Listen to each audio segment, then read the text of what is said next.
Good morning. Welcome back to Planet Doug Behind the Scenes for Sunday, October 29th, 7:30 in the morning. I have my usual grab bag of stories to tell this morning, technology troubles, pop culture stories perhaps, and, Planet Doug life stories, YouTube stories in particular. Oh, camera stories. That's probably the biggest one. I might start there.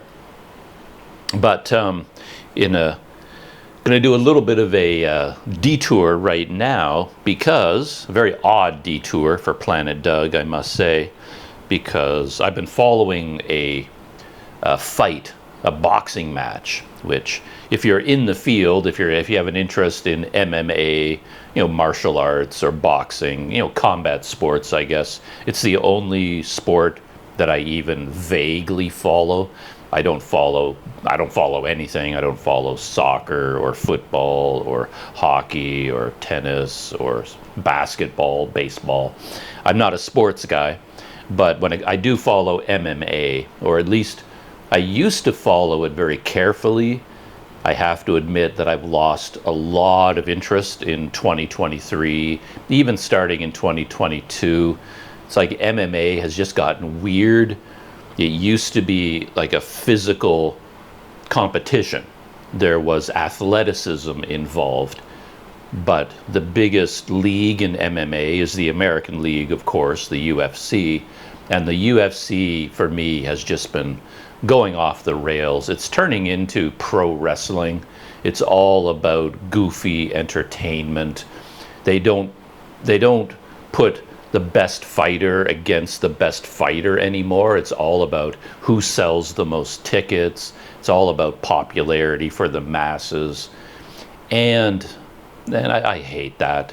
So I just lose interest. And that has been affected by this weird world now of crossovers where MMA fighters, I guess because they're not making enough money at the UFC or in general, if they fight a boxer, so it's an MMA fighter against a boxer in a boxing match, far more people are interested in boxing, I guess. Or the way the industry works, boxers get a larger share of the income. In MMA, the promotion gets all the money, and the fighters don't really get any money. But of course, in boxing, the boxers themselves have a lot more power, and they make millions of dollars per fight. So all these MMA fighters are seeing that. So when they get an opportunity to fight a boxer in some sort of a MMA boxing crossover, they're taking those fights. But of course, they're MMA fighters. They're not boxers. They're not good at boxing, so they all get beat quite easily. And that just bores me too. It'd be sort of like, I don't know, maybe a tennis player. I mean, they make a lot of money, of course, but let's assume tennis players don't make any money, and they think, golfers make a lot of money, so maybe I'll compete in a golfing tournament. And of course, they're not going to win because they're tennis players, they're not golfers, right? Of course, MMA and boxing are closer than tennis and golfing, but they're still completely different skill sets. And a skilled boxer is going to win in a boxing match. A skilled MMA fighter is going to win in an MMA match, right? It just makes sense. So those fights don't interest me at all. And it's driving me crazy that there's more and more interest in them. And I listen to a lot of podcasts about MMA, and then all my favorite podcasters, all they're talking about are these crossover MMA boxing matches. They don't talk about MMA anymore. They're talking about WWE wrestling or whatever that nonsense is. And then they're talking about boxing. And it's like, it's a podcast about MMA. That's why I subscribe to your podcast. Talk about MMA. I don't want to hear about boxing. And then, worst of all, we've got influencer boxing. So now we've got YouTubers, the Paul brothers, of course. I don't even like mentioning their names.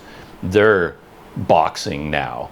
and then they want to box against MMA fighters, and everybody's making millions of dollars off of these things. And I have zero interest in seeing any of that. And yet now all my favorite podcasters, because the market is much more supportive of that than they are MMA, they have to go where the audience is. And the more people are interested in, you know, YouTuber celebrity guys like KSI, you know, the Paul brothers and whoever else these guys are, they're all getting into boxing now, and they want to fight MMA fighters. So it's a YouTuber against an MMA guy in a boxing match, which is just totally insane to me. It does nothing but bore me. And so the whole world of MMA, of the UFC, has just been sliding into this weird world where weird things happen. So I'm losing interest in MMA. And there's even more reasons I'm losing interest, because everybody is getting injured. I can see why other sports are more appealing in a way, because if you're following a professional tennis player or a sports team, a basketball team or a hockey team, you get to see them compete many times a year. I remember when I was a kid, it was a weekly tradition with my father to watch Saturday night hockey. Hockey Night in Canada, it was called. Every Saturday night, there was a broadcast of the Toronto Maple Leafs playing hockey every week. So every week we got to watch the Toronto Maple Leafs play a game. It was a weekly competition. So you could get involved with the team. You could learn the names of the players, what their different skills were. But in MMA, these guys never fight.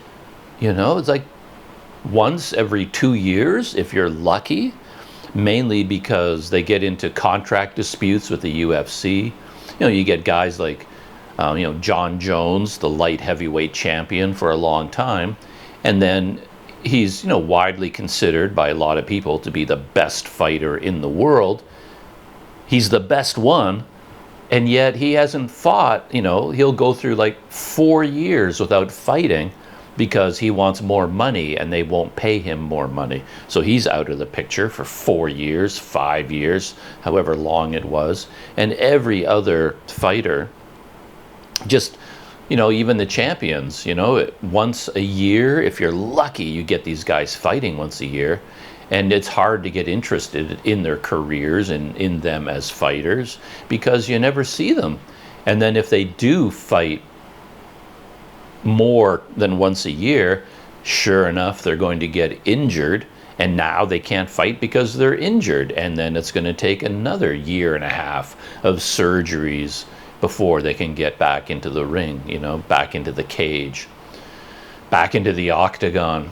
Another problem with the UFC and MMA these days is that there are so many champ attempts. What I mean is that they have different weight classes, of course, you know, featherweight, lightweight, welterweight, middleweight, light heavyweight, etc. And now, in the last few years, what happens is that when someone becomes the champion of one weight class, the first thing they want to do is fight the champion of another weight class, and then they can win 2 belts, right? They can be the featherweight champion and the lightweight champion, or they can be the lightweight champion and the welterweight champion at the same time.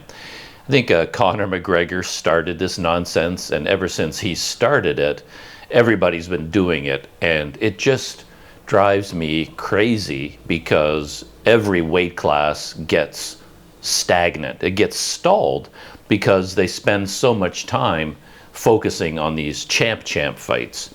And then if the champion of one division fights the champion of another division, and like one loses, one wins, then of course they have a rematch. And then if the other one wins, now they've had 1 win each, and now they have to do the third one so that somebody wins 2 out of 3. And if there's like a year between every fight, or 6 months or 8 months between fights, every division is held up for two 2 to 3 years while we're waiting for these two champs to figure this out. And it drives me crazy because every weight class becomes stagnant. I want champions to stay in their weight class and just fight inside their own weight class, because you got all these guys below them who are amazing fighters and they've been winning and winning and winning. Now it's their chance to fight the champion so that they can become the champion, but now they can't because the champion is always fighting the champion from another weight class. And I just want people to stay in their weight class and fight contenders from their weight class. If they want to move up to another weight, yeah, go for it, but you got to give up the belt in your weight class and move to the new one and then free it up. But they don't do that. So that's another thing that's just been driving me crazy, and I wish they would stop doing that. So yeah, for all those reasons, I'm not that into MMA these days. The UFC in particular, there are other leagues. For example, there's One Championship here in Asia, but One Championship, I can't really get into it because I'm interested in MMA.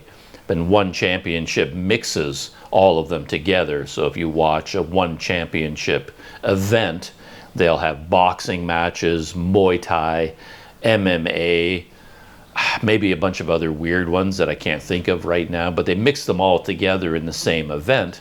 And I'm not interested in the Muay Thai fights. I'm not interested in boxing matches. I just want to see the MMA matches. So that's one problem with One Championship. And the other one is I really don't like their commentators.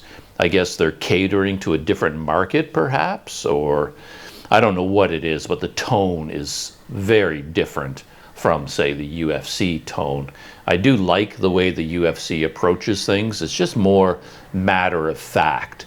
But in One Championship, there's all this glitz and glamour, and the commentators never stop talking, and it's like they're shouting all the time. It's just too much. It's over the top.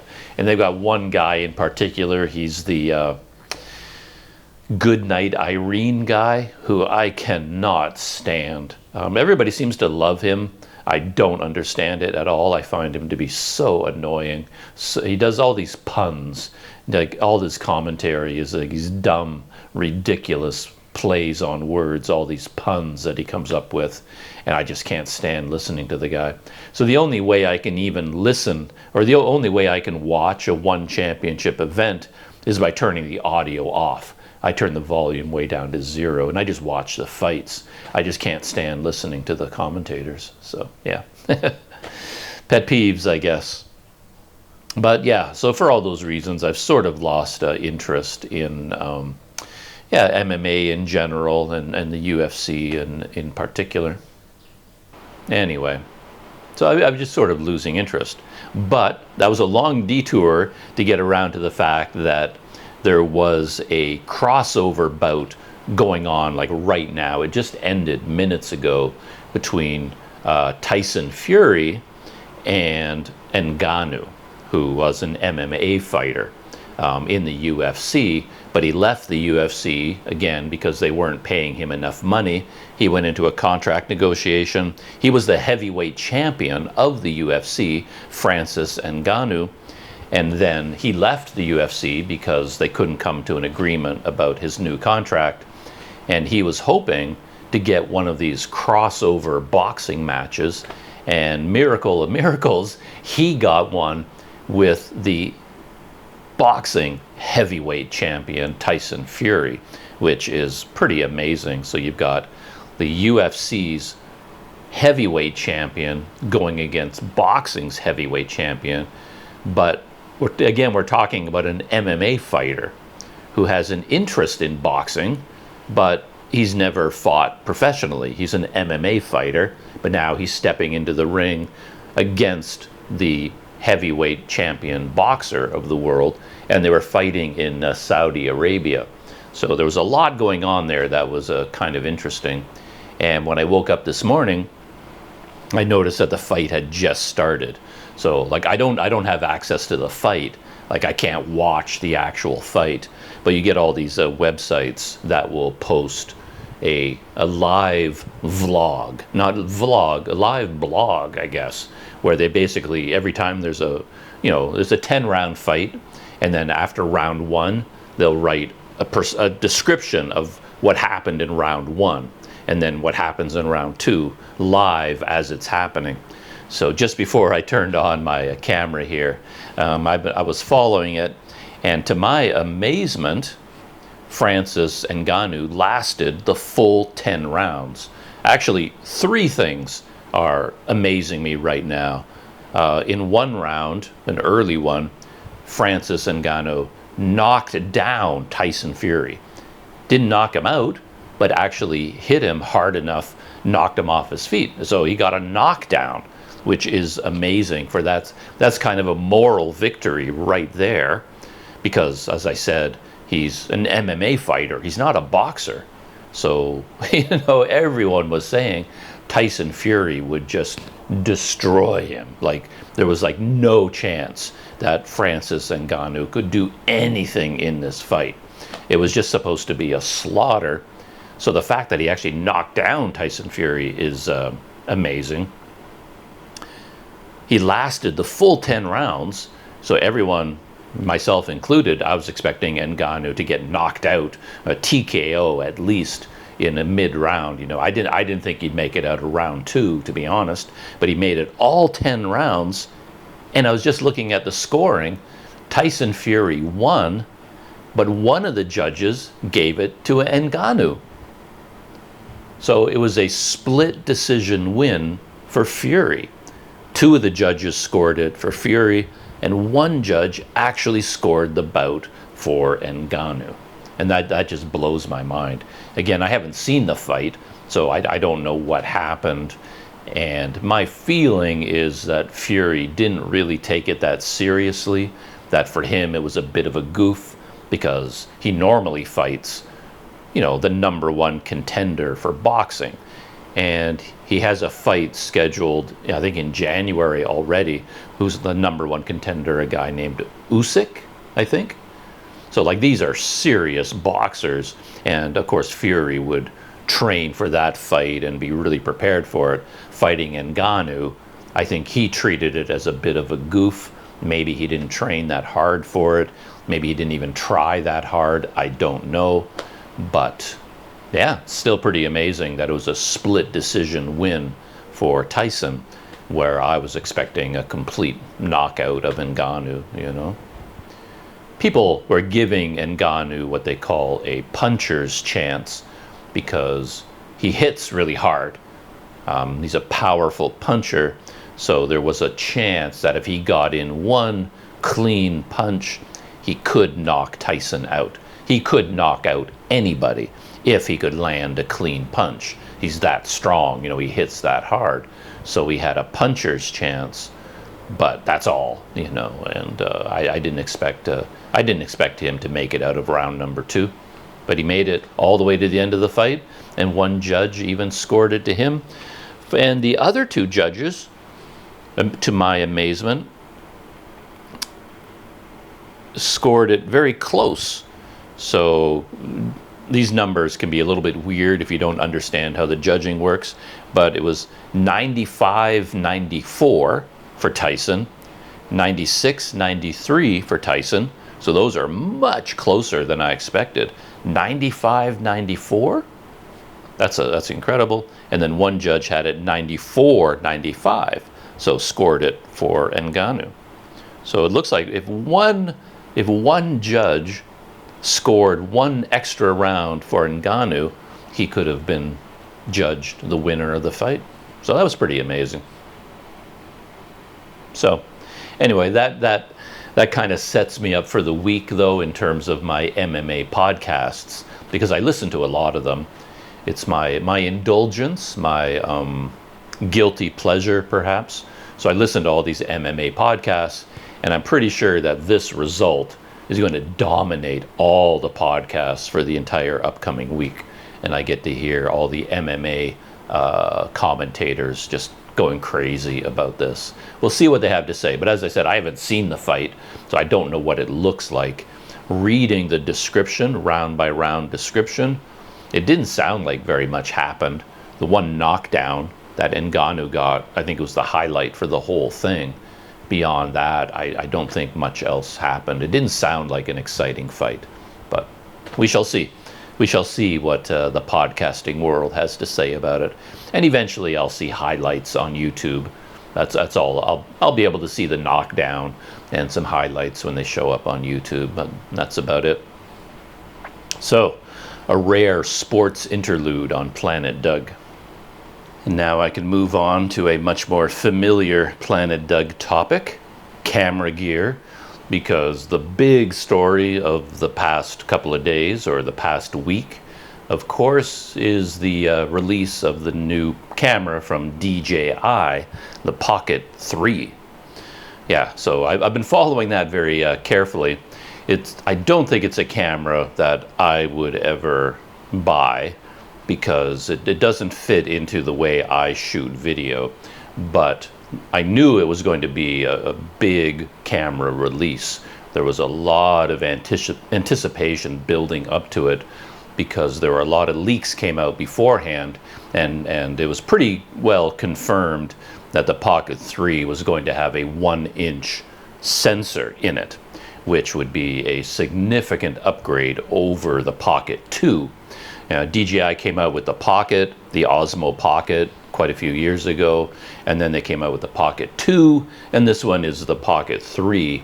And the jump in quality from the original to the number 2 was big, and now the change from 2 to 3, to my amazement, is even bigger. So this camera really hit like a thunderclap, like a wave. There's so much interest in this camera leading up to the announcement, and then once it was announced and the embargo was lifted, YouTube was just flooded with reviews, because all the big camera tech channels, they got the camera a month in advance and they've been busy testing it and shooting video, but they can't post any of their videos until the official launch day, the embargo is lifted. So everyone I know in the YouTube world and in the camera world was like basically locked themselves in a room with snacks and a cup of coffee or whiskey, whatever their pleasures are, and just dove into like cycling through all the camera reviews from David Manning and Danny Black and Tamara Gabriel and Potato Jet. And of course, one of my favorites, Camera Conspiracies, on and on and on. There's just like a flood of videos hit YouTube all at once, and I pretty much watched all of them. I didn't even come up for air, and I was that interested in a camera that I have zero intention of ever purchasing. So that can tell you, just how interesting this camera is. And here on Behind the Scenes, I don't think I'm going to dive into describing all the features of this camera. I don't have one myself, and there are so many videos on YouTube. If anyone is interested to know what the Pocket 3 is all about, look on YouTube. There are so many reviews about the camera, and everyone is raving about it. I mean, just people are really excited about this camera. I don't even know if DJI knew what a hit they had on their hands with this camera. And I understand it, though, and I'll talk about this enthusiasm in a minute and where it's coming from, certainly from my point of view.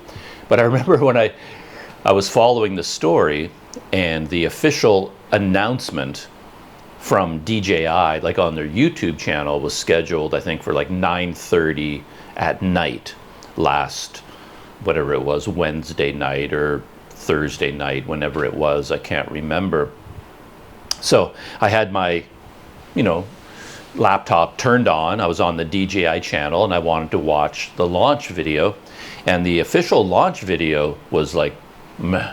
It's like nothing at all. It was not very well done. It wasn't very exciting. It wasn't very long. If you watched that, I don't think you'd be interested in the camera at all. which kind of tells me that I don't think DJI understood really what they had done with this camera or what kind of a reaction it was going to get out there in the world. And I was thinking how much fun it would be if they did a big launch like Steve Jobs used to do with Apple. Those are kind of fascinating to me from a technology point of view, of course. You know, when the iPhone came out and they announced it and had this, you know, they basically put on a show, you know, hired a big theater, auditorium, filled it with people who are excited about this product, and then they presented it like Steve Jobs comes out onto stage, basically like a rock star. You know, he is a rock star coming out on stage to perform, and then they're flashing all the big images on the screen of the camera, and the people in the audience are really reacting as if, you know, the Rolling Stones are up there performing or something. I mean, there's just so much excitement. He announces some new feature in the camera, and everybody's like, ah, you know, they're going crazy. I mean, they treat it like a big event, and it was a big event. And I was thinking it would be so interesting if DJI had done something like that with the Pocket 3, judging from the reaction out there on YouTube. Had they done a big product launch public event on a stage, you know, it would have been incredible. It would have been so much fun, because people are very passionate about their vlogging cameras. Put a 1-inch sensor into a vlogging camera and people will lose their minds, right? And had they done this on stage live, I think it would have been quite something. I mean, the Taylor Swift movie, right, has been dominating the theaters recently. I guess she went on a tour and recorded video of all their performances at these live concerts, and they put it together as a movie. I think it's been a long time since there's been a music movie in theaters. I think that used to be a thing, if I remember right. Big bands used to do that, but I don't think it's happened for decades, has it? So this Taylor Swift thing really made an impact, of course. Yeah, they could have done that with the Pocket 3, I think, and they would have gotten, you know, just as strong a reaction. But instead of coming from 14-year-old girls, it would be coming from tech nerds like me. We'd be out in the audience, you know, losing our minds every time they showed a new feature on the Pocket 3. But yeah, anyway, for anyone who's not a camera geek out there, I'll just say that, you know, the big change going from the Pocket 2 to the Pocket 3 was the 1-inch sensor. And yeah, it's a big change, and everybody was excited about that. But of course, it comes down to how they implemented it. Okay, just because you have a bigger sensor doesn't mean it's going to be an amazing camera. You know, you've got to implement it properly. And I was a little bit nervous because it was pretty clear that they redesigned the entire camera from the ground up. So they didn't just change the sensor. Because the sensor is bigger, they had to redesign the entire camera body. I mean, if you go from the GoPro Hero 11 to the Hero 12, it's not nearly as challenging because the body is exactly the same size, all the buttons are the same, the screen is the same, you know, nothing physically changed, and they were monkeying around with the internals, and that's risky enough for any camera. But DJI was like rebuilding the entire camera right from the ground up. And so many things could have gone wrong. And as far as I can tell, nothing really went wrong. They got everything right, and they really knocked it out of the park. I haven't seen this much excitement about a new camera for a long time. I don't know if I've ever seen this kind of a positive reaction to a camera before. And it's really been quite something. But rather than talking about the camera and the new features, what really struck me is the company itself. Because what DJI did moving from the Pocket 2 to the Pocket 3, based on my experience of cameras and camera companies, is extraordinary. I mean, on the one hand, it's perfectly obvious if you just tell somebody that, oh, DJI took the Pocket 2 and they made everything better and came out with the Pocket 3. They looked at the Pocket 2, and everything that was good about the Pocket 2, they kept it in the Pocket 3, and everything that was bad about the Pocket 2, they made it better in the Pocket 3. And if you tell someone that, like some alien comes from another planet, and you tell them, oh yeah, this camera company took their old camera and they improved it and made it better, the alien would just go, well, duh. Of course that's what they would do. I mean, they want to sell cameras, so why wouldn't they make the camera better? Of course they would do that. But camera companies and technology companies, in my experience, don't do that. And that is what has been driving me crazy. Like, ever since I got this insane idea to shoot some video and post it to YouTube, I have been ranting and raving about the endless disappointments from camera companies. And to this day, I don't understand it. You get companies like Sony, they go from one model to the next, they make it worse. And it just drives me nuts. Like the Sony ZV-1, the first big vlogging dedicated camera from Sony that they came out with in a long, long time. They come out with the Sony ZV-1 to much fanfare. People were really excited about that camera because it also had a 1-inch sensor, was designed for vlogging, and they got quite a few things right, and they got a lot of things wrong. So it was a mixed bag, but it was a good camera. Bit priced out of the market, perhaps. I mean, for what it was expensive, and I think that cooled the market a little bit. Had it been priced lower, I think it would have sold. I mean, it sold well. I mean, it was an extremely popular camera. So they've got the Sony ZV-1, which is a success, and then they came out with the Sony ZV-1 Mark II, and they didn't make it better. Like that whole thing I just talked about, how, you know, the Pocket 2 to the Pocket 3, they kept what was good and they improved on what was bad. Well, duh, of course they would do that. But Sony doesn't do that. Every time they come out with a new camera, you've got what was good about the original, they remove those features, and then what was bad about the original, they just make it worse. Like the same camera, the Sony ZV-1 Mark II, and it's worse than the original in many, many ways. And anybody could look. Like if you went onto YouTube, any idiot can do it. You don't have to work at Sony, you don't have to know anything about cameras. Just watch 10 reviews of the Sony ZV-1, and they're all gonna say exactly the same thing. This is good, but this should be changed, this should be changed, this should be changed. Anybody could just make a list, hand it to Sony and say, okay, you want to make this camera better, this is what you need to do, this is what everybody is saying. So it's not like it's a secret. Everybody knows what you need to do when you come out with the Mark II.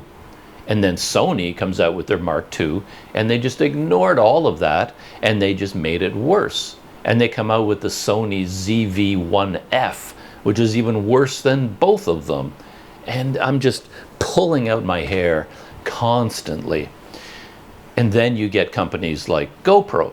And GoPro comes out with something like the Media Mod, which for my money has been a disaster right from the start. I have a Media Mod, and I've been using it because it's the only thing on the market that does what it does for GoPro. But there are so many obvious things that are completely wrong with it. Simple things to fix, easy things to fix. Again, go onto YouTube, watch the reviews, everybody saying the exact same thing. And essentially it's a piece of plastic with a little bit of electronics in it. And one of the major things that's wrong with it from a design point of view has nothing to do with the electronics. It's just the plastic.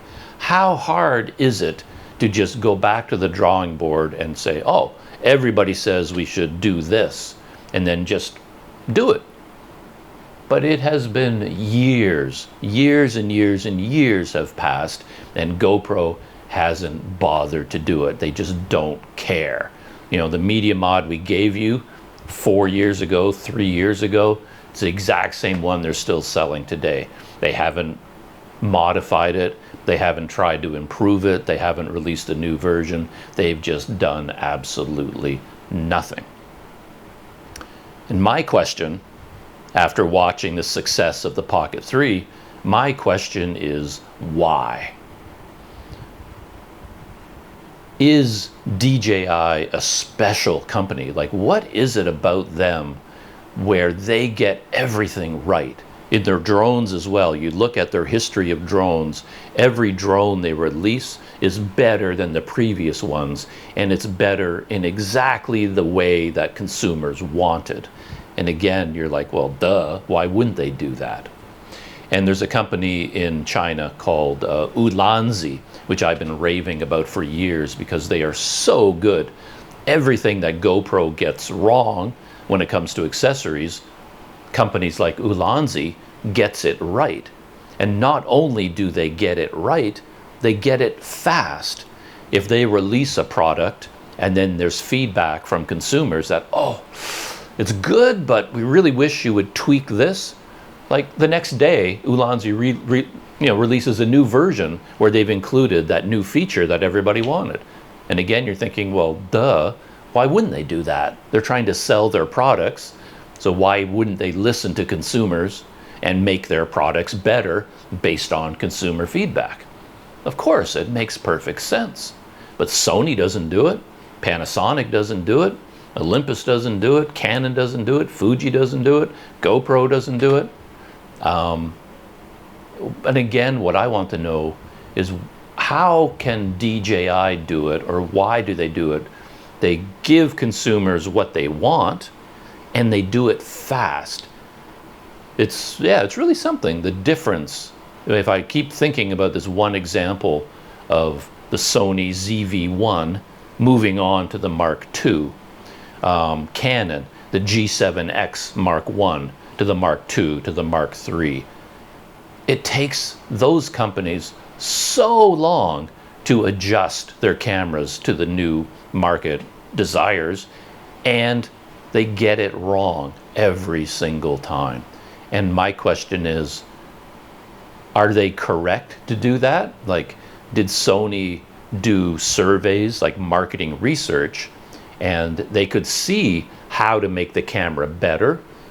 That's obvious. But did they do market research and they saw that, well, if we did that, we actually won't make more money. So, but if we do this, we'll actually make more money. So is it a deliberate choice to make their products worse because they get more profit?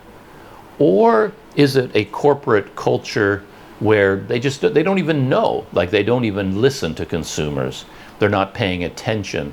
Or are they so big that there's no control over the products? Like, is it a corporate culture thing where nobody is in charge and they just release the new version of the Sony ZV-1 and there's nobody actually overseeing it? Like, there's no Steve Jobs figure who like says, no, do this, you know? Is it like a lumbering corporate behemoth that just makes bad decisions because it's just too big? And is that the difference? Is DJI smarter, or is it just smaller and more nimble, and that's why it can do the things that it does? So yeah, that's my takeaway from the Pocket 2 to the Pocket 3, because I used to have a Pocket 2 and I had a lot of opinions about its design and the way it was put together. I mean, in the end, the overall concept of the Pocket doesn't work for me because it's based on a physical gimbal. And the gimbal idea doesn't fit into the way I think, the way I handle cameras. I don't like it for two reasons. One is it's sensitive. Yeah, I have one here, a GoPro. You know, you're using a GoPro. You know, I walk into a coffee shop and I'm taking video and I'm holding my GoPro onto my usual grip and I'm filming around and I'm filming me, and now I want to order my coffee and pay for it. Like, what do I do with my camera? You know, drop it, put it down on the counter, you know, toss it into my knapsack. I can do whatever I want with it. The thing is indestructible. You know, you don't have to worry about the camera. So when I need my hands free, I just put it down. Like, you're in Starbucks, there's a counter in front of you. You take your GoPro and you put it on the counter. Just put it down. Now you got your hands free. But you can't do that with the Pocket because it has, you know, it's a tall, thin device for one thing, and it's got this physical gimbal on the top, which is a high precision device, you know, run by all these unbelievably precise motors in there, and it's, you know, keeping it stabilized through physical motion. And you can't put the camera down.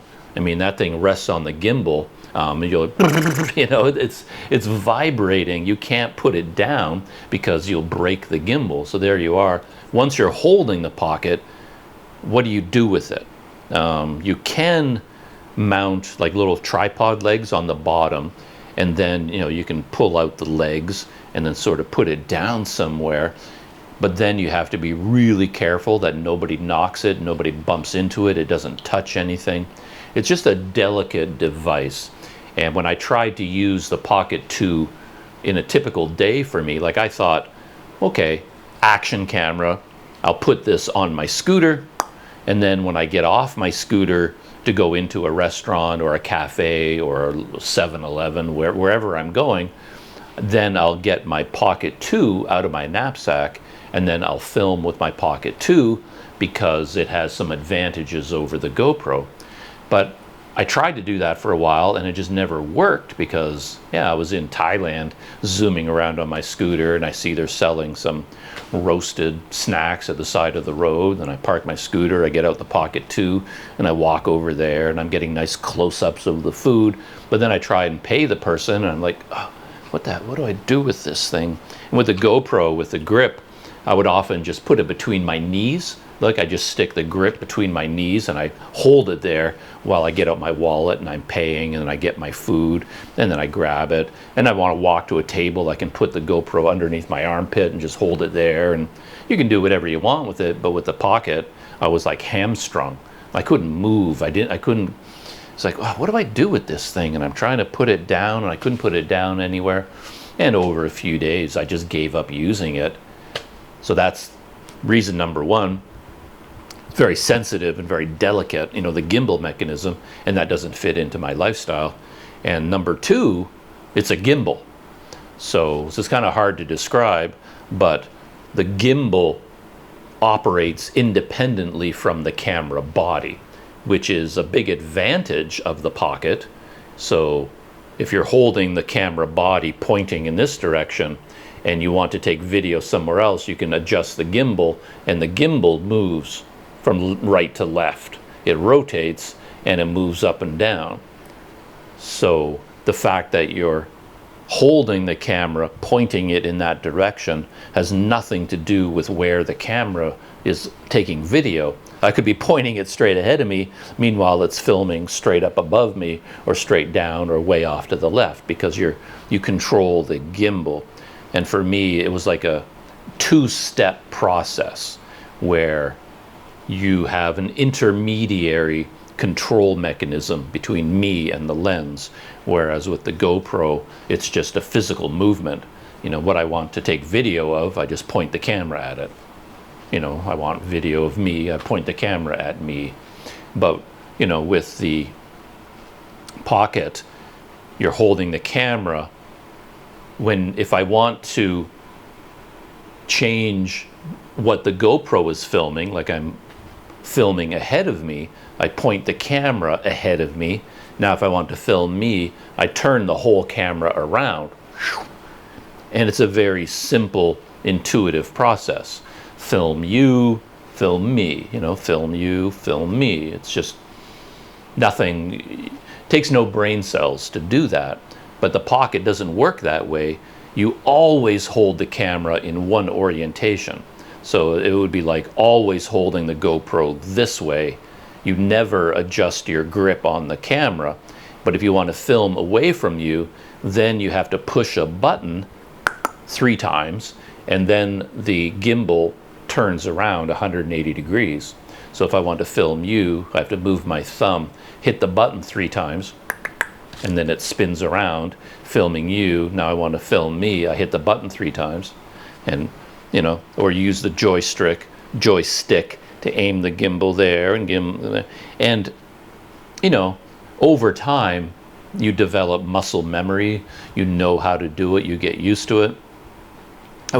Actually, one thing that drove me crazy about the Pocket 2 was that the most important gimbal movement for me was changing the lens from pointing forward to pointing backwards. That was the most important thing. And they assigned that to a 3-button click. It was too many clicks. They had something else assigned to the 2-button click. So like 2 clicks, it did one thing. 3-button clicks turned the lens around. And I thought, why did they do that? Make it 2 for spinning the lens. And I was curious if in the Pocket 3 they would make that change, but that's one of the changes they didn't make. I've noticed in the reviews that people were still saying you have to hit the button 3 times and then it would spin the lens around. And whenever I tried to do that with the Pocket 2, I would accidentally press it only 2 times and it would do something else, and then I would end up in another setting, like, oh no, I gotta change that 3 times. You know, and, I just want to do this and this and this. And on top of that, because it's a gimbal, it has different modes. And you have to learn how these 3 different modes work. I forget what they're called. I'm going to have to look it up for a second. I found them. So the 3 modes, the 3 gimbal modes are follow, tilt locked, and FPV. Those are the 3 modes. And I remember when I had the Pocket 2, I could not keep those straight in my head, no matter how much I read about them, how many times I practiced and tried to figure out how the different modes worked. Even when I figured out how the different modes worked, I couldn't remember what they were called. Those 3 names didn't make any sense. Follow, tilt locked, FPV.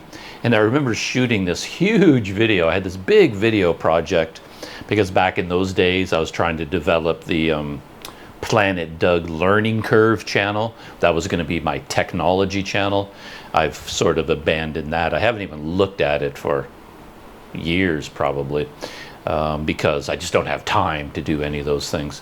But back in those days I was spending some time on it, and I remember I even wrote this long script and I shot this huge video about how the different gimbal modes work, and I came up with my own names for them.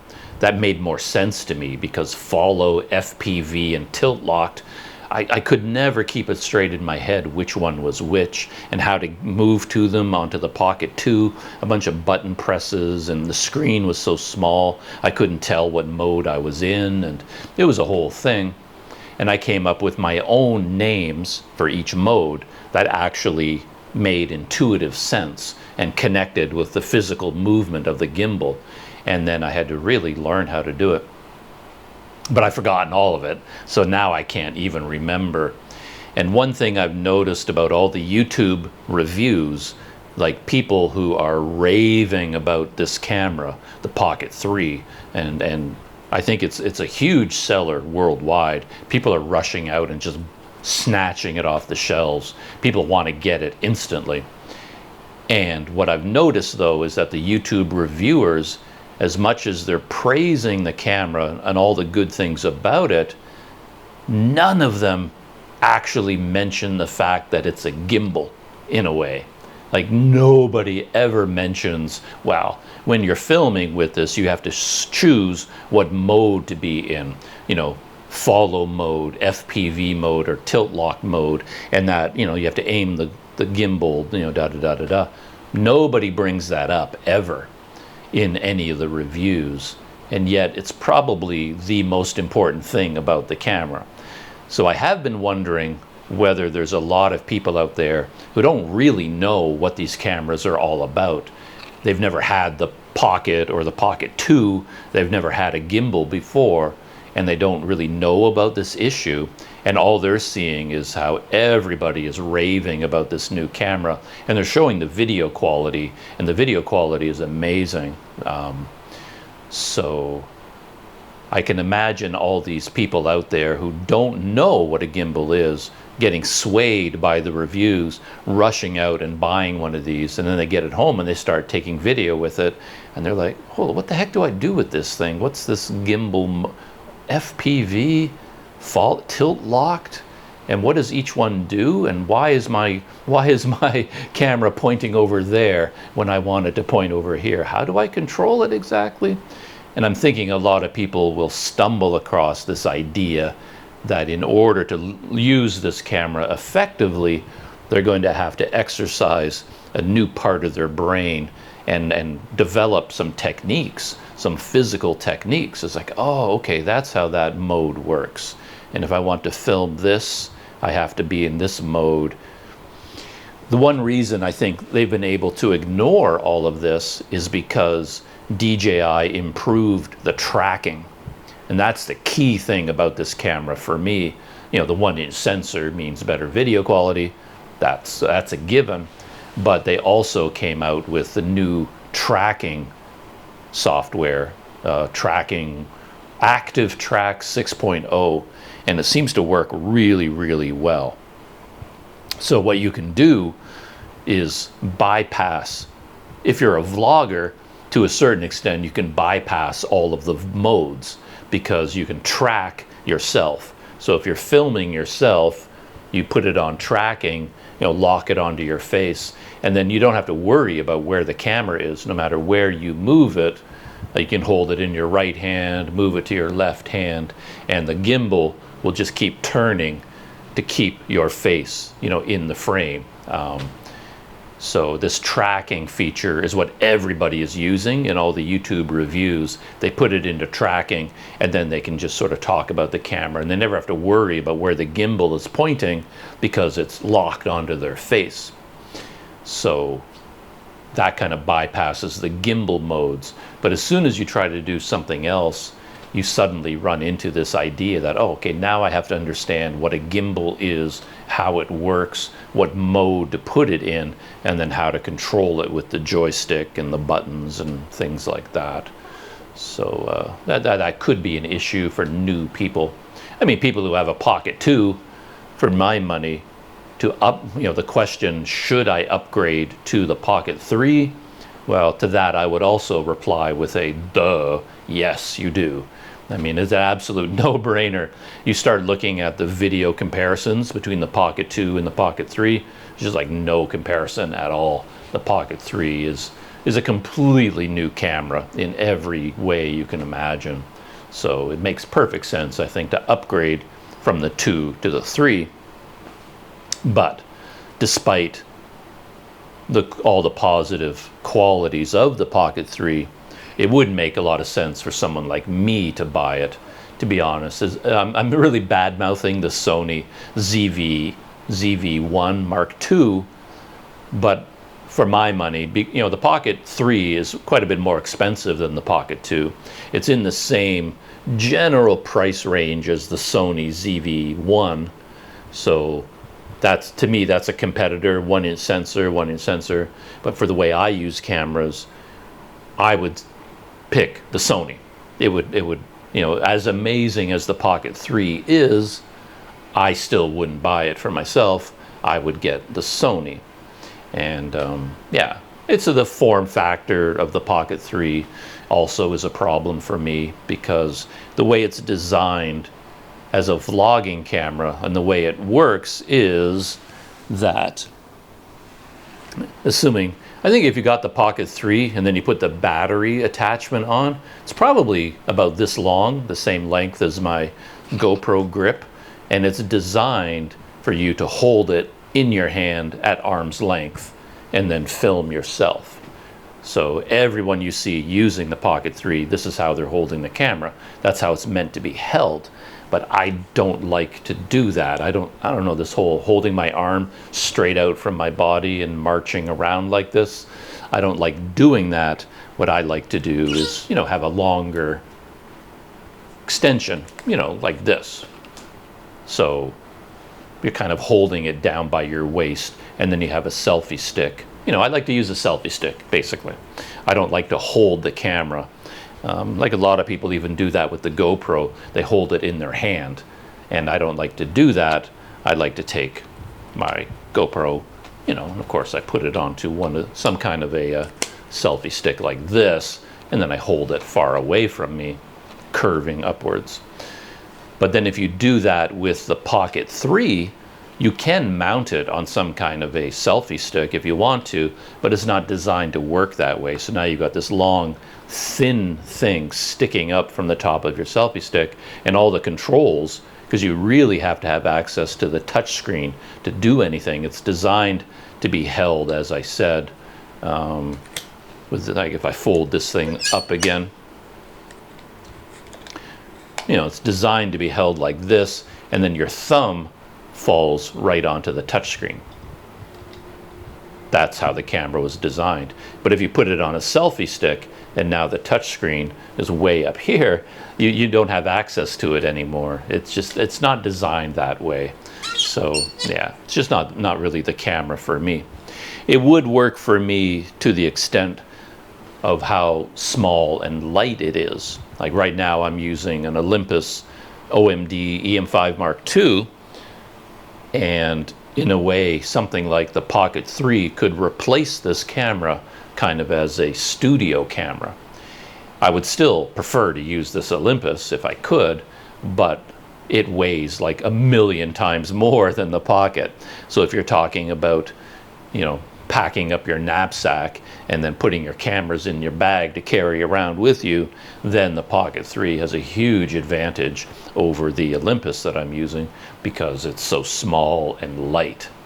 So that would be a big advantage. Like if I could trade my Olympus for the Pocket 3, it would work really well in this situation, like filming me sitting inside a hotel room. You know, 1-inch sensor would probably be bright enough for, you know, this interior that could be no problem. And then, yeah, it would work really well. But for out walking around using it, yeah, it's not really my kind of camera, but still. Anyway, that is the story of the DJI Pocket 3. You know, and as I said, my main takeaway is the company, not necessarily the camera, but I'm fascinated by how they went from the Pocket 2 to the Pocket 3 and made it better in every single way. And I want to say to like Sony and GoPro and Canon, like, look, is it so hard? They do it. They take one camera and the new version is better than the old one. Like, it's common sense. Like, why can't you guys do it? Why is it that every camera you release is in many ways worse than the ones that came before it? Just make it better. Like, don't you want to sell cameras? Like, look at the success of DJI. They make a Pocket 3, which is better than the Pocket 2 in every way, and lo and behold, people are rushing to the stores to buy it. Isn't that what you want? Like Sony, take a lesson from DJI, you know, copy them. GoPro, copy them. You know, I've been waiting years for any of these companies to do this. Though, just to follow up on this topic, well, one last thought. Out of nowhere, I saw an announcement. There's all these rumor websites, like Camera Rumors, talking about new cameras that might be released. They're not confirmed or launched or anything. People are just reading the tea leaves, and people are saying that Panasonic is going to come out with the G100 Mark II. I think that's what it's called. Let me double check that real quick. I was right. It's the G100. That's not the official name, but Panasonic, a long time ago, released the G100, which was their version of a vlogging camera. Micro Four Thirds sensor, smaller, lighter, simpler camera body, but it's a traditional camera. I mean, it's basically like the Olympus that I'm using now. It's like a camera that you hold, like an old style traditional camera with a flip out screen. You know, think of any camera. That's what the G100 looked like. Interchangeable lenses, but the G100 was a failure for me because it had Panasonic's auto-focusing system, which doesn't work for video. I mean, that's one of the things I'm talking about, that for as long as I paid attention to video cameras, everyone in the universe has criticized Panasonic because of their autofocusing. Didn't work. They have contrast detect autofocus, which does not work for video. So every single time Panasonic released a new camera, every single time it had contrast detect autofocus, every single review in the universe said, we like the camera, but your focusing doesn't work. Does not work for video. Change it, we'll buy the camera. Keep using this focusing system, we won't. Everyone said the same thing. Camera after camera after camera after camera for years, and then Panasonic never changed their focusing system. Until now. I think last year, or maybe earlier this year, they finally announced we are going to move into phase detect autofocus, which is, by the way, the focusing system that every camera company in the world used except for Panasonic and Olympus. Everybody used phase detect, you know, Nikon, Canon, Fuji, because it works in video. And Panasonic, for whatever reason, says, nah, we don't want ours to work. We want ours to be defective. So we're going to use our own focusing system. You know, it's like, pulling out your hair. But then they finally says, okay, we're going to put phase detect focusing into our cameras now. And they put it into their new, you know, their flagship camera. The G9 Mark II has phase detect autofocus. And now the rumor is they're going to release their entry-level camera, the G100 Mark II, and it will have phase detect autofocus. So I'm pretty excited about that. I really want to see, you know, what they come up with. I'm sure they're going to break my heart. There's no way they're going to actually make a better camera, because as I said, that's not what camera companies do, except for DJI. They seem to be unique in the market, where when they come up with a new camera, it's better than the one that came before it. Nobody else does this for some reason. And I'm pretty sure that the G100 Mark II will break my heart. It will have so many issues and problems. They'll take something that was good in the original G100 and they'll make it worse in the G100 Mark II. I know they will. But the rumor is at least they're going to add phase detect autofocus. And that will be pretty amazing, because again, if you came up to me, you know, you can have this DJI Pocket 3, or you can have this traditional camera with the similar image quality. I'm always going to go for the traditional camera. So something like the G100 Mark II would be of interest to me.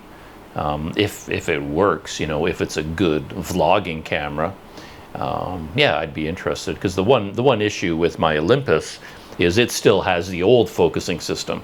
It has contrast detect autofocus, just like Panasonic's did.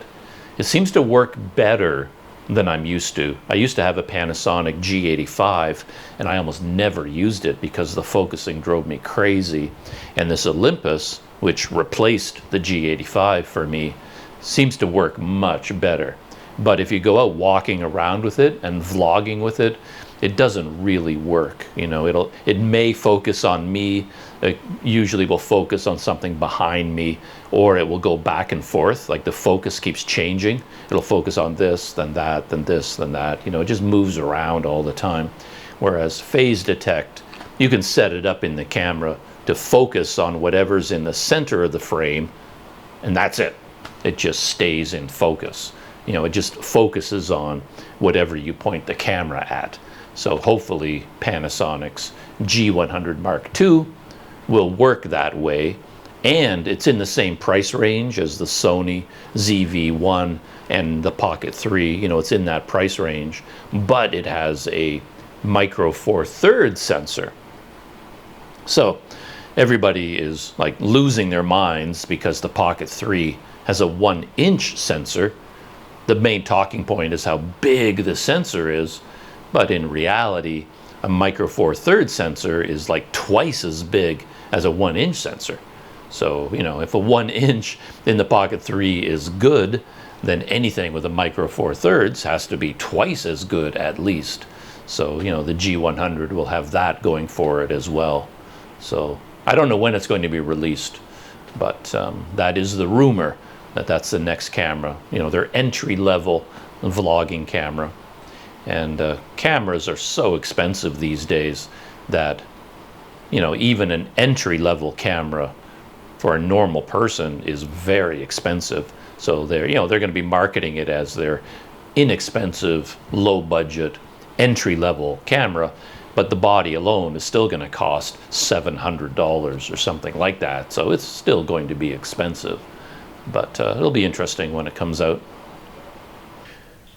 So I just spent a couple of minutes to check online to see what the reaction has been to this Tyson Fury, Francis Ngannou boxing match, the bout in Saudi Arabia. And yeah, there's a lot going on that I wasn't aware of. I actually got to see some of the highlights, the actual fighting that took place.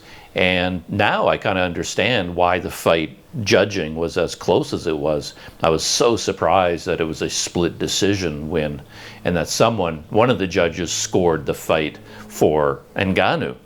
I couldn't believe it. I thought maybe there was something weird going on there, that maybe the judges had it wrong.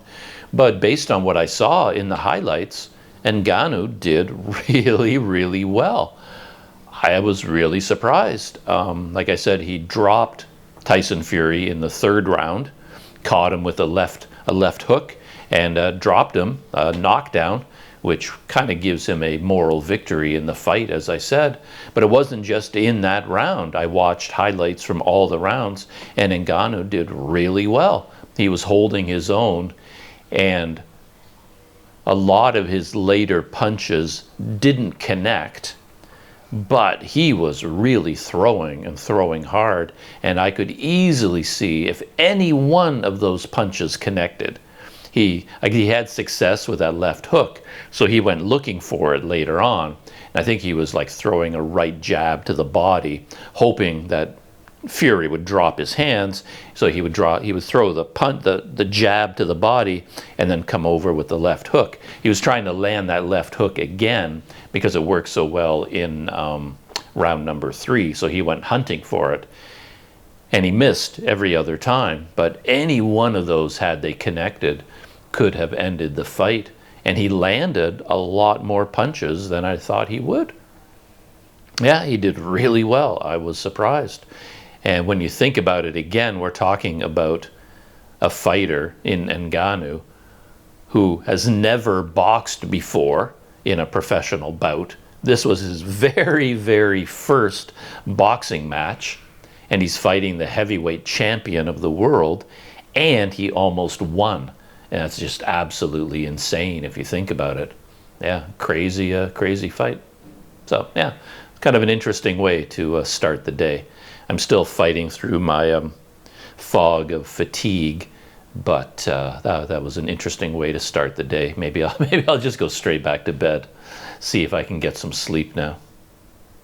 And perhaps to end behind the scenes for this morning, I'm going to talk about some YouTube stories, because over the last week or so, I've been watching more YouTube videos, particularly from travel vloggers. Two Up and Overloaded, this American couple that's riding a motorcycle through Indonesia, they posted 2 new videos that I hadn't watched. I watched both of them this morning, actually, when I first woke up. And they completed a boat ride into the jungle to look at jungle life, orangutans in particular. And then they got back on their motorcycle to start riding their bike through Borneo, through Kalimantan. And I'm assuming they're going to cross the border from Indonesian Borneo into the Malaysian part of Borneo. But I don't know that for sure. Maybe they're going to be flying out somewhere else. But anyway, so I watched those 2 videos. And when I'm watching these videos, it's more from the point of view of just looking at their travel style, their personalities, and the way they shoot video and edit video. And I do like, as I've said in the past, I do like their approach of narrating the video. They sit on a couch and tell the story about the last couple of days, but then they put in clips, video clips from those days, and it does keep me engaged. But lately I'm having trouble with how short they make the videos. They're doing this thing now where they tell only part of a story. So, for example, they finished the jungle boat ride, got on their motorcycle, and they left for their first day of riding the motorcycle. But instead of telling the story of that whole day, they're dividing it up into separate videos. And I'm finding that I don't like that, because in the first half, or maybe it's the first third, I don't know how many parts there are going to be, but in the first video I watched, they ended where they arrived at the end of the day, and then in that town, all the hotels were full. They were unable to get a room, and then they ended the video with, oh, it was such a nightmare. Things were so awful, things were terrible, and we'll tell you all about that in the next video. And I was like, oh, for Pete's sake, you know. For me, the video was quite short. It was like 15 minutes long. Then maybe 5 minutes of it is sort of like intro and looking back at the previous video. And then you get 10 minutes of today's events, and half of that is narration. So you only get like 5 minutes of new video of the new experiences. And then they end it just when things are getting interesting, like just when they arrived and now they have no place to stay and what's going to happen. And then they say, well, and you can find out what happens next, you know, in our next video. And to me, it's just happening way too quickly. I want the story of the whole day in that one video. So yeah, that's kind of my takeaway from the latest 2 Up and Overloaded videos. And in my last behind-the-scenes video, I did a really deep dive into this guy called Robert Helou that I discovered recently. And he's from Lebanon, and he just started a journey through Africa. He's going to be riding a bicycle from Cairo all the way to Cape Town. And I did a deep dive into his whole YouTube channel. He posted like this video talking about his trip to Africa, like an introduction, all the planning and preparations and what he hopes to do in Africa. And then he posted a couple of videos from Egypt and then one from the Sudan. And yeah, I had a lot to say about him in my previous video, but my overall takeaway was kind of talking about his energy and optimism and idealism that is all coming from how young he is. That's at least how it struck me. And contrasting it with my own perspective, being a little bit later in life.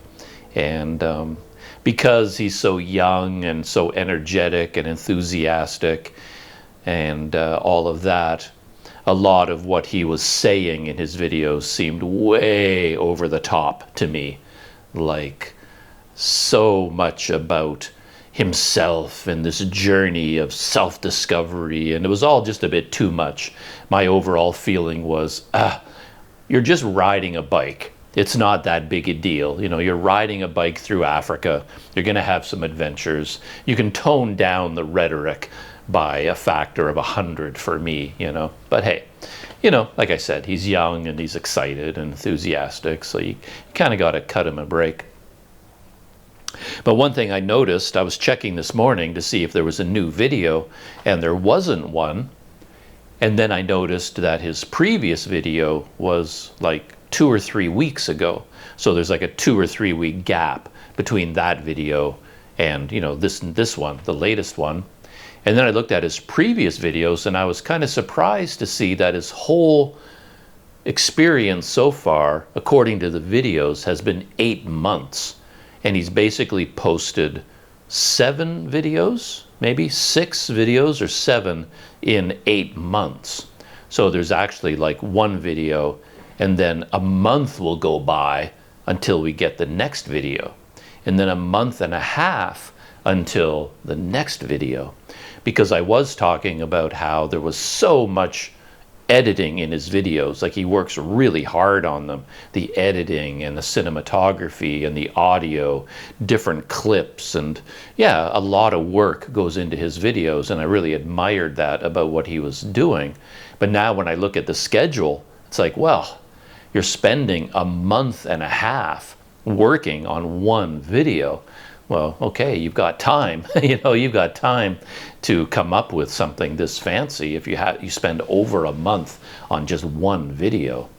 And then from my point of view, I would prefer less editing and just more content, right? Because if he's telling an entire month, well, he does, it's not, I don't get the scheduling, to be honest, because his trip through Africa, like the cycling part, was only 2 weeks.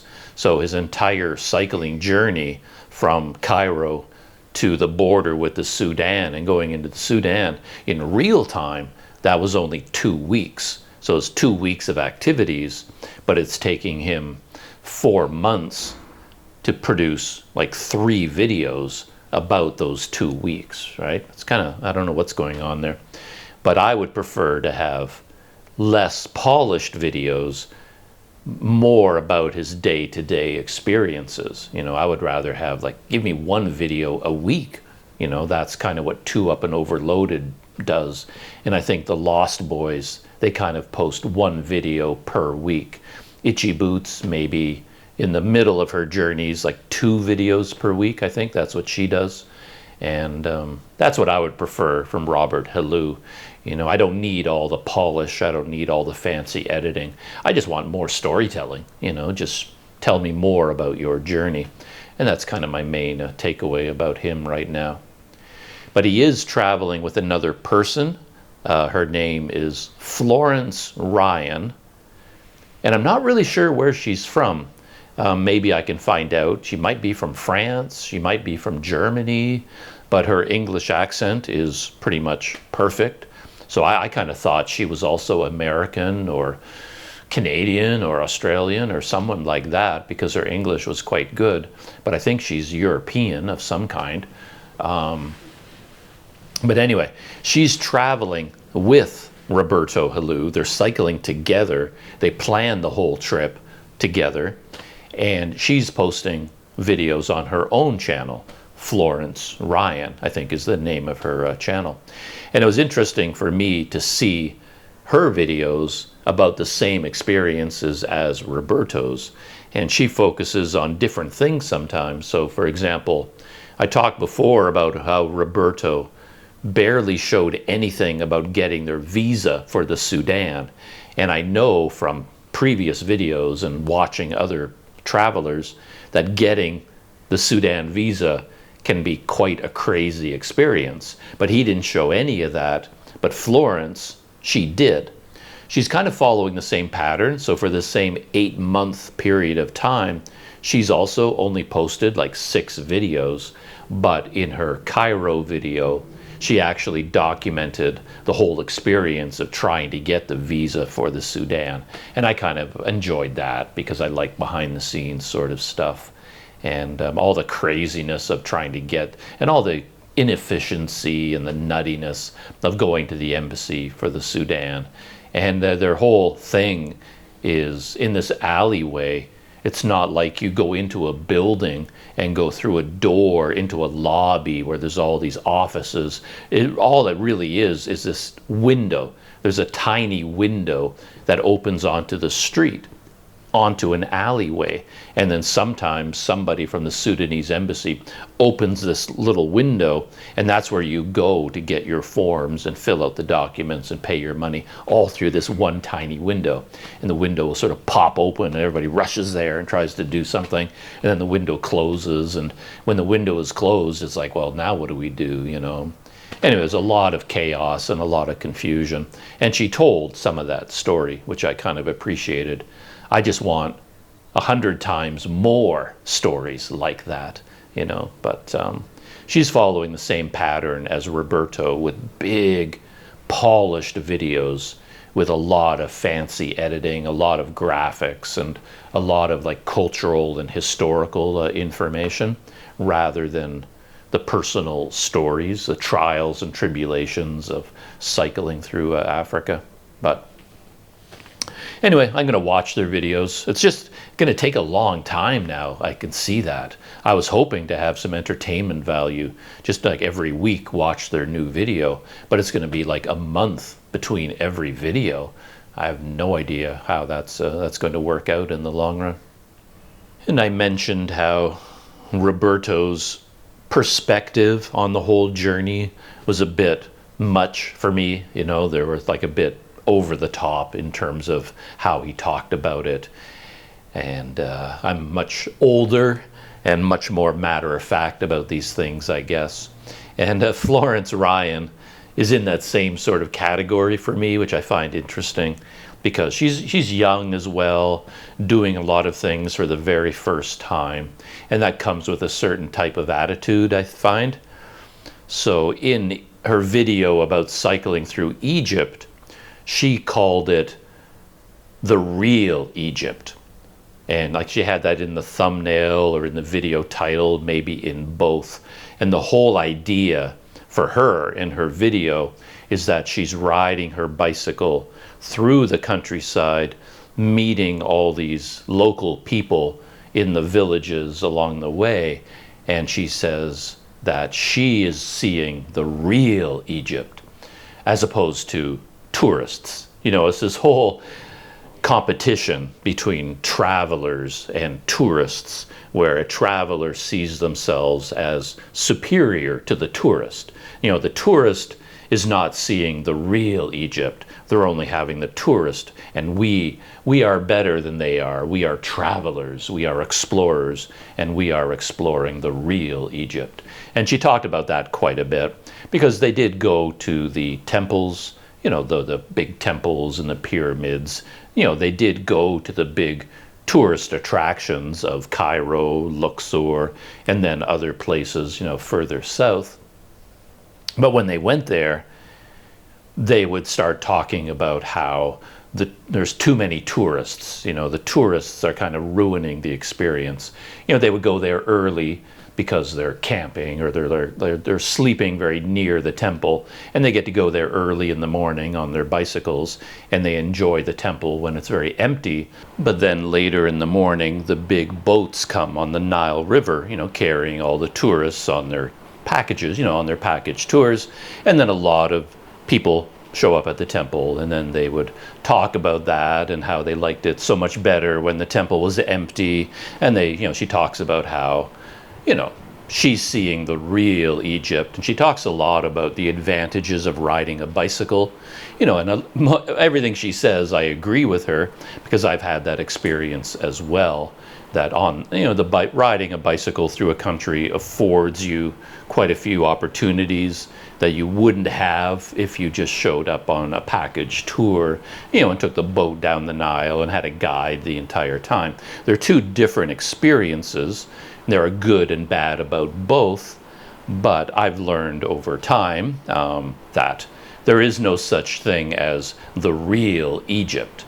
And in fact, I have a lot of trouble. It's a kind of a pet peeve of mine when people start talking about how because they're backpacking or riding a bicycle, they see the real Egypt or the real Malaysia, the real Sumatra, any place around the world. And if someone comes as a tourist, they're not having as good an experience. They're not seeing the real country. And I have trouble with that on so many levels. For one thing, on their bicycles, sure, they're out in the countryside and they're seeing a lot of the farming that goes on in the small villages along the Nile. But why is that the real Egypt? You could argue that the real Egypt is Cairo. If you talk about the majority, all around the world, urbanization has been happening for decades. And if you go to Cairo, they have huge neighborhoods, giant suburbs, jammed with shopping malls and convention centers and movie theaters and full of traffic jams and traffic lights. It's a major world city where life for the people in Cairo is the same for the life of people everywhere around the world. They wake up and they commute to their office and they grab a coffee at Starbucks and they go to the shopping mall. Why isn't that the real Egypt, right? For many Egyptians, that's the real Egypt now. And the farming in the countryside is a part of Egypt, sure, but there's no reason that the sugarcane field along the Nile is the real Egypt, but the shopping mall in Cairo, that's not the real Egypt, right? It doesn't make any sense. It's all the real Egypt, just different parts of the same country. And I've seen it actually in places like Bangladesh. I got comments on my videos as well, and I saw it on a lot of YouTube videos from a place like Bangladesh. The Bangladeshis complain that we all go to the old neighborhoods, which I did as well. The whole reason I went to Bangladesh is because I was so interested in old Dhaka. That's what I wanted to see and experience. So I went straight to old Dhaka, and I spent my entire time in the country in old Dhaka. I didn't go to modern Dhaka, but it was there. I could have taken a bus out of old Dhaka and gone into, modern suburban neighborhoods. I could have gone to the brand new shopping malls, and I'm sure there's a Starbucks there in Dhaka. But I didn't show any of that because I was interested in old Dhaka. It's just visually and from culturally, from a day-to-day experience, it's more interesting, it's more exciting. If I want to go to a shopping mall, I can go to a shopping mall in Toronto, in Kuala Lumpur. I don't need to go to Bangladesh to go to a shopping mall. I go to the area that is unique for that country. So I went to old Dhaka. But I'm not going to say that I saw the real Bangladesh because I spent all my time in old Dhaka. No, real Bangladesh is probably more to do with the modern areas of that city and that country, if you see what I mean. Anyway, so that's one reason I don't like this whole we saw real Egypt approach to traveling.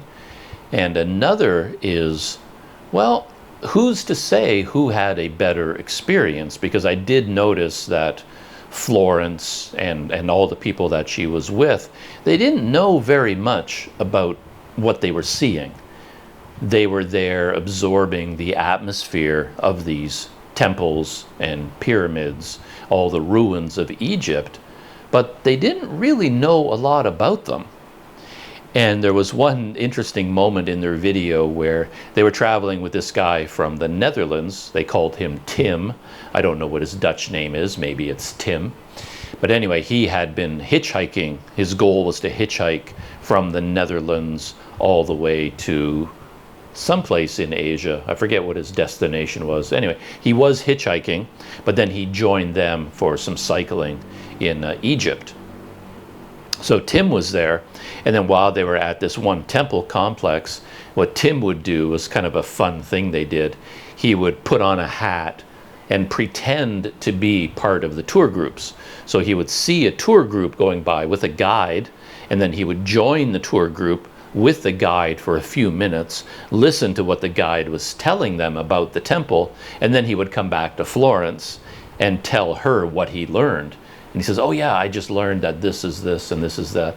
So in fact, they were learning about the temple only by infiltrating the tour groups, right?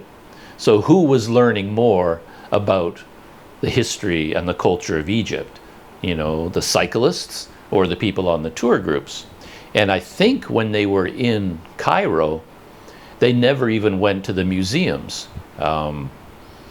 For me, you know, if I were going to Cairo, of course, I would do everything completely differently from all these people because I move so slowly.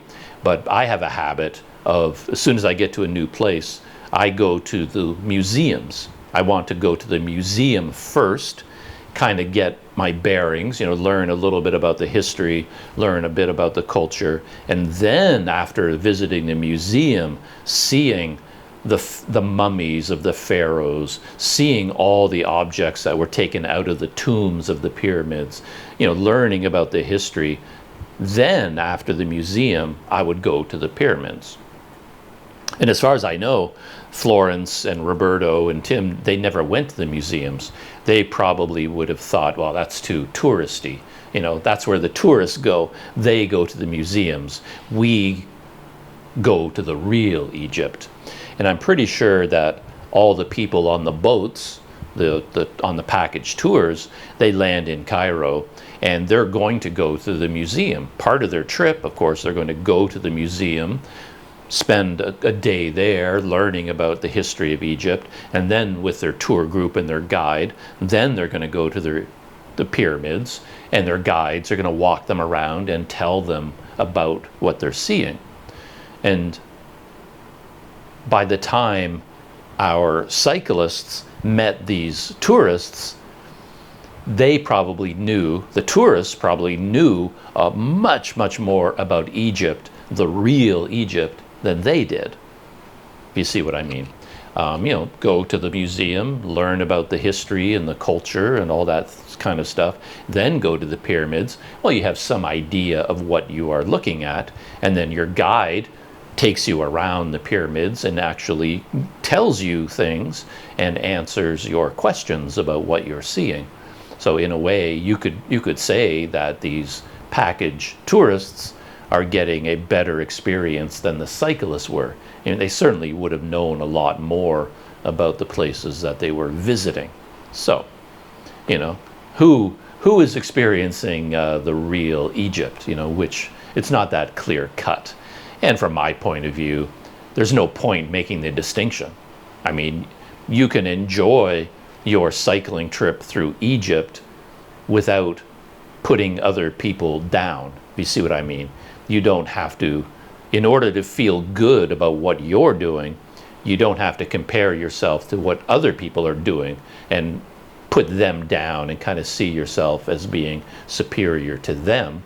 You can just, you know, ride your bike through Egypt and have a good experience and enjoy what you're doing for what it is. So this whole real Egypt, you know, traveler versus tourist thing has always kind of bothered me. So, but again, I will cut her a break simply because, you know, she's very young and very enthusiastic and very idealistic, you know.